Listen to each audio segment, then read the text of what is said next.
നമസ്കാരം. ഞാൻ നിങ്ങളുടെ സുഹൃത്ത് ജോസലപ്പൻ.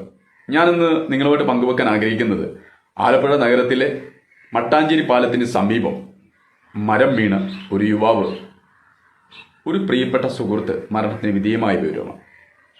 പ്രിയപ്പെട്ട ഉനൈസിന് കണ്ണുനീരിൽ തീർത്ത ആദരാഞ്ജലി.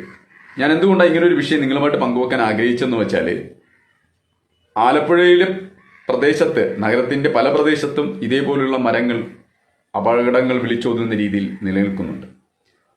പല പൊതു ഇടങ്ങളിൽ ഇതേപോലെയുള്ള അപകടങ്ങൾ വിളിച്ചോതുന്ന രീതിയിലുള്ള മരങ്ങൾ നിലനിൽക്കുമ്പോൾ അത് കൃത്യമായി മുറിച്ചു മാറ്റി ജനങ്ങൾക്ക് സുഖകരമായി സഞ്ചരിക്കാവുന്ന രീതിയിലുള്ള ഒരു നടപടി ഡിപ്പാർട്ട്മെന്റ് ചെയ്യുന്നില്ല എന്നതാണ്.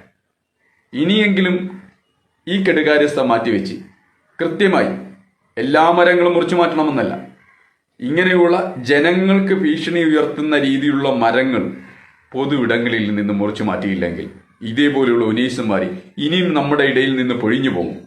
അങ്ങനെ പൊഴിയാതിരിക്കണമെങ്കിൽ അപകട ഭീഷണി നിലനിർത്തുന്ന അല്ലെങ്കിൽ അപകട ഭീഷണി ഉയർത്തിക്കാണിക്കുന്ന മരങ്ങൾ കൃത്യമായി ഡിപ്പാർട്ട്മെന്റ് മുറിച്ചു മാറ്റണം. ഒരു അപേക്ഷ കൊടുത്താൽ പോലും ഇടപെടാത്ത ഡിപ്പാർട്ട്മെന്റ് ഉണർന്ന് പ്രവർത്തിക്കുമെന്ന പ്രതീക്ഷയോടെ എല്ലാവർക്കും നല്ലത് മാത്രം ഭവിക്കട്ടെ. നന്ദി.